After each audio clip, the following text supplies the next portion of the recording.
Hi everyone. This is Totanda Leoe, the author of Optics Made Easy. Due to popular requests, I have decided to have a focus FRC of Part 1 Optics aspect.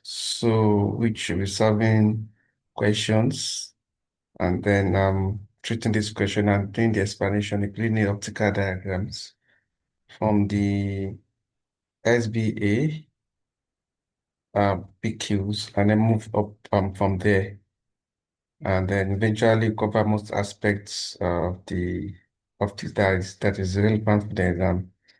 And I always believe that it's good to understand objects rather than just cramming PQs or MCQs. It doesn't make someone a good doctor actually, just make cramming. But if you understand the basics, um, anywhere, anytime you want to look at it, you'll be able to remember. So I hope that by the time people with this complete series of the FRC of optics, people understand more aspects of the optics and then be able to be successful in their exam. So as I've said, we're starting with the SBA first.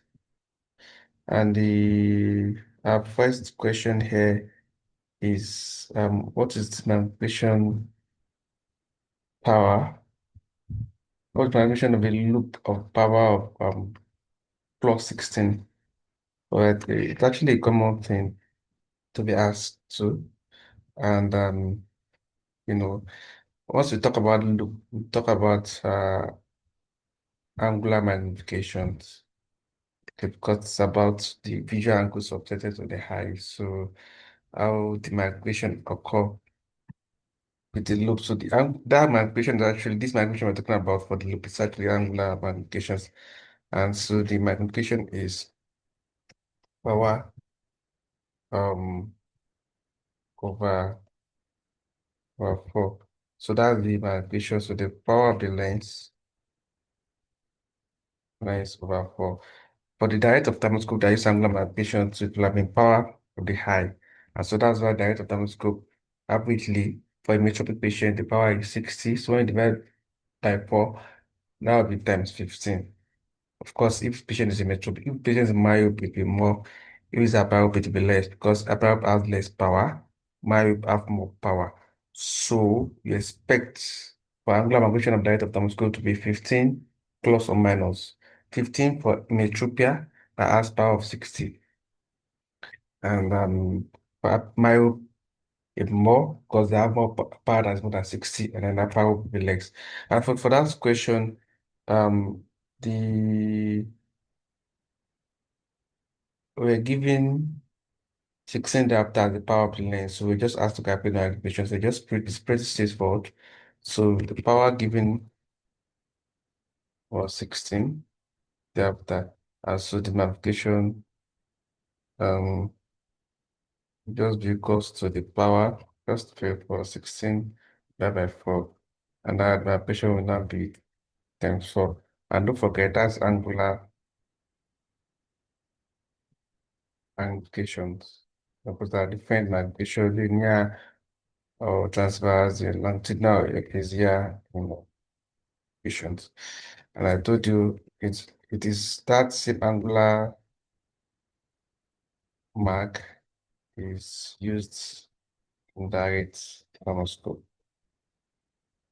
And so it's what's I used to calculate the power. And as I've said, the power of the eye is 60 is divided by 4, and then my people more, power people less. And so that's as for that. Second question states that an object lies outside the center of the curvature of a concave mirror. How is the image formed by the mirror best described? You can always picture it. You don't need to cram the diagram.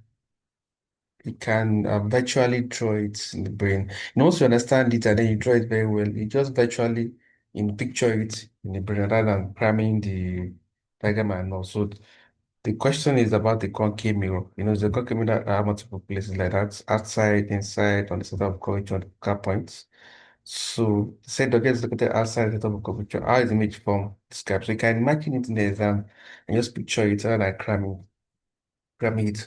First of all, a concave mirror. We call it a concave mirror because the reflecting surface is outside. So this is how to note a concave mirror. The concave mirror, the reflecting surface, it's outside. You can see the outside means that when you complete this cycle, hypothetically complete it like this, you know, the inside of the cycle will be the reflecting surface, while the non-reflecting surface is outside. So this arrow place here, the oblique line is non-reflecting, non-reflecting surface, non-reflecting surface, while the reflecting surface is the other side there that is inside. So the reflecting surface, the concave mirror is inside. If you not put this oblique line, it doesn't show that it's a mirror because it's that oblique line that shows that it's definitely a mirror. And so the first is, or they said the question was the object located outside the center of curvature. Okay, so the mirror has different components, different parts. It has the focal point. It has center of curvature first, which is the center of the um mirror, or this center of the sphere, the mirror is part of. So it's like when you complete this cycle, the center of that cycle, the center of that sphere, for which the mirror is part of the center of curvature, and half, center of curvature is the focal point. And so this is how to picture it in the exam. So once you draw it very well, you can picture it very well actually. So the object said to be located outside the center of curvature. So, and that's it. There's located outside center of curvature. Okay. And so that's our object. So to draw the complete diagram, you need two ways to form image. That's what we will say. Anytime to form image in optics, just two ways to form image. You can use anyone that actually creates principles that guide this, to not go into this or that, but you can use the way that pass to the center of curvature, the way that pass to the focal point and pole, and even the one that pass to the pole. So most commonly for the mirrors, it's usually the center of curvature and the focal points. It's those three that we use. Unless if the object is located at center of curvature, that may have to use the other rays. So you will ray come on top of the object, parallel to the pispasis, and it will be reflected through the focal point. That's how it's explained. You can see, you see the arrow move from the top of the bar, the pispasis reflected to the focal points. Another one from the top of object will pass through the center of curvature undivided. So can you see undivided? So let's just extend our mirrors to take that. So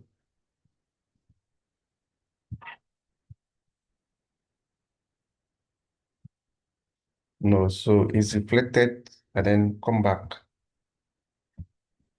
So consider it's come and then because it's passes the set of curvature is going to be reflected along the same path.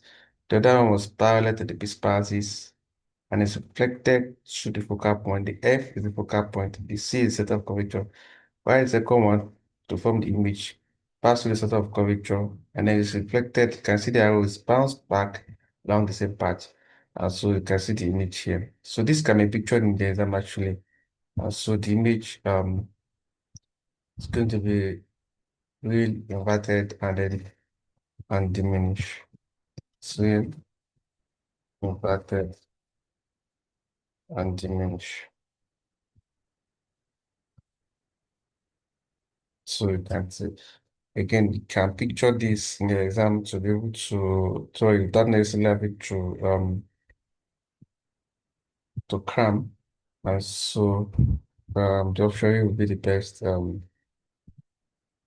answer for that. So also, you can ask, there can be different positions which maybe subsequently we come across it from the question and then we'll solve it so that we won't be dwelling so much here and there. So the next question is a crown glass prism in here has an apical angle of 4 degrees. what will the angle of deviation in the position of minimum deviation?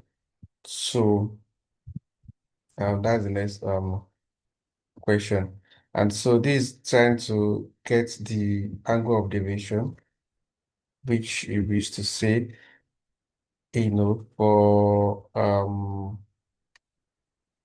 we used to say that for the fraction to be symmetrical, there's something called symmetrical refraction. And then symmetrical refraction is when the angle of incidence and then the angle of deviation is equal. So that is when we say the fraction is symmetrical. And by that, what it means is that the angle of deviation at that point where the fraction is symmetrical is said to be minimum. So because is that minimum deviation where the angle of deviation is minimum is when the fraction is symmetrical. And for that, it stated that to calculate that deviation, they will go to the refractive angle or the apical angle minus 1 closing bracket, sorry, times alpha. The n is the refractive index. The v is the deviation. N is the refractive index of the glass. You can vary whether it's ground glass or flint glass. So, there are different refractive indices. Ground glass is 1.5, flint is 1.6. So expect that will give you the value of the refractive index, or you cram it, and then the angle, the alpha is the pica angle or flattening angle. So, and that's that. So when you substitute that, the deviation is for or the pica angle is 4 degrees. So the deviation will now be equal to the flattening index 1.5 minus 1 multiplied by 4. And the t will be equals to 0.5 multiplied by 4. And that will like 4/2, and that will be like 2 um, degree. So that'll be the answer for that. So again, you must always know the passive index of the material. That's what will determine how you calculate the deviation. Okay, so and so the answer will be 2 degree. Next question is how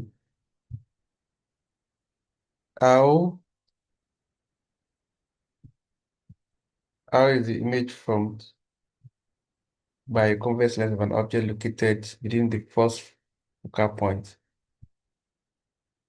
Again, convex lens and convex model, I don't want to have different locations, and then you don't have to cram again. I just picture the diagram in the brain. I mean, it takes time, but it makes you a better doctor if I just picture it in the brain. Okay, so once you know the principle behind drawing the diagram, so now for line, it's a convex lens, and this is how you observe the convex lens in optics. You draw a line, and then you draw an arrow here like this.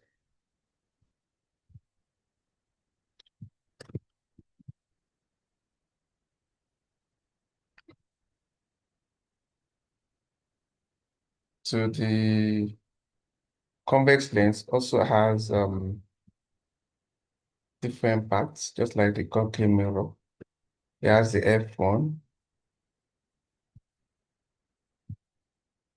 which is the first focal point, and then the F2, you know, where they radially converge.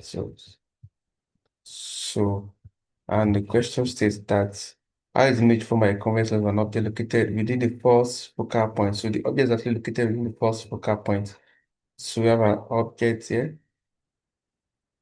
located within the first focal point.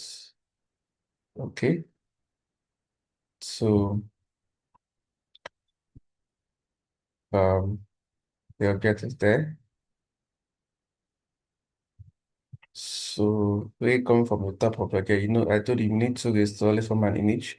A coming from the top of the object. One, the first one will pass through the center of the lens undeviated. That's the rule.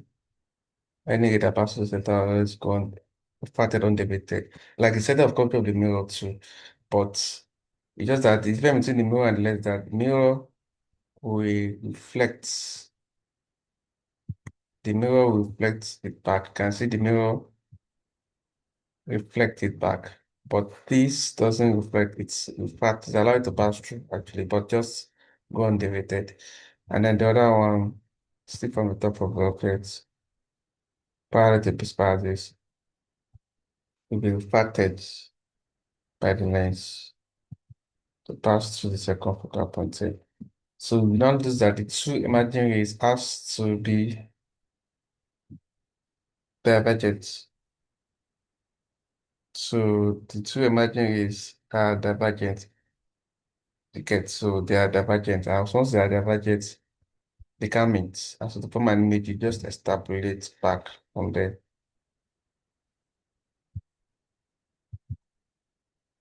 Because the emerging rays are divergent. You can see divergent that are going separately. I don't know divergent that are going separately. And so when you extrapolate back, you form a, once you extrapolate any ray that is formed by divergent, any image formed by divergent rays will always be virtual. I mean, they are not meeting, so it's really that divergent. So the image will be virtual, and then once it's virtual, it will be red. And so it's going to form a virtual red magnified so virtual red. Because you doing to cram, I just picture it in the exam and I mean, it takes time though, but it's doable. Magnified. So virtual red and magnified. So and that's the image that we form. Because there are different locations, it can also be outside, it can be on the F1, it can be to the one we just did now is the inside. So the characteristics of the image will be virtual, right, and then magnified. And so let's check the answer. Can see how this really cannot be virtual and inverted, so the answer will be B. So virtual errors magnified and then further from the lens than the object, obviously. So it's further. Can see this is where the image is located here, and it's further. It's further from the lens than the object. So and that's that about that. So for the next, what's the maximum amplitude of accumulation of an electropic patient? So again, let's understand the basics. So once we talk about amplitude of accommodation, it's a big thing on its own because we're just doing the PQ. We'll just be taking that its form so that we'll cover much. So the amplitude of accommodation is there is a formula we to calculate that. So that like the amount of accommodation a patient is having, that's not amplitude. That means the amount of accommodation a patient is having. So and it is equals to difference between the diptic equals to difference between the diptic power, that means power of near points, which is the capital P minus diptic power of far point, which is the capital R. So that's the amplitude of accommodation. So the difference in diptic power of the near point minus that of the far point. So the diptic power to for it. So that means for image troop. That question was for image troop. Okay, so the far point, therefore, ML2, the far point is at infinity. The meaning is that, far point is another basic concept on its own, which we'll talk about later on. I'm sure there will be questions on that theory or something. So it's the farthest point that an object must be to obtain a clear image from the retina. So for vision that doesn't have refractive error, we expect that anything from 6 meters, you can see clearly without accommodation. That's why that's what's called far point. So for Imetropia is at infinity because infinity in optics is 6 meters. So 6 meters onward, the place is expected to see them clearly without accommodation. So that's mean of purpose. So far point of Imetropia is at infinity. See, and so that means the distance is at infinity. And so the diptic power of that far point, which will be the capital R, will now be equal to 1 over, power is always inverse of the distance. So that will be 1 over infinity. And so that will be equal to 0. And so for the question, they said with a near point of 20 cm. So they give us a near point already. Point is equal to 20 cm. So what is the adaptive power of that near point? So the adaptive power of near points, which is the P, now equals to 1 over distance. So I'm now over near point. That's the meaning. Okay, so because the far point was infinity, that's why it's 1 over infinity. This one, the near point, will give us a number. So that will be 1 over. Just combine 20 cm first to meter. 20 divided by 110. That would be 0.2. And so this will not be 1 by 0.2. And this is equals to 5 delta. And so the amplitude will not equal to the 5 minus 0. The 5 is that of near point, minus that of the far point, and that's 5. And so that patient has an amplitude of 5 delta. So just a quick information, the far point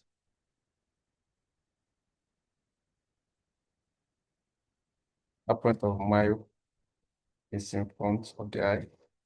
It's in front. And so it's on the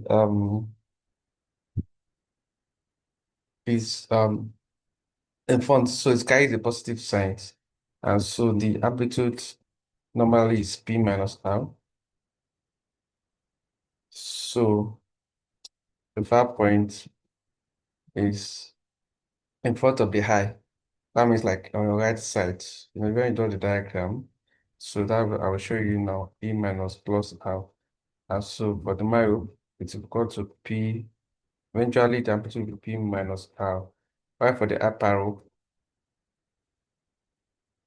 that point is behind the eye.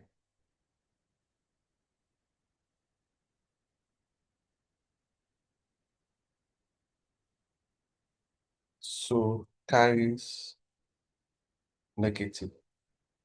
So when you substitute that in the formula, A equals to P minus, the formula says P minus R, so that will go to P minus R, and that equal to P plus R. Can actually be asked question on this, and that's the summary. And so they will give you the far point, based on the refractive error, and then they ask the want to read at so cm. I'm sure we'll see question like that, and then we'll discuss more on that. So, but that's it for that for that question. So the question, the answer is +2. So, and that's how we keep going until we do more of the um and some other short-based questions too on the website. So this is just a brief introduction on to have an idea. So we'll go on from the question. We'll go on from this question by 6 in the next video.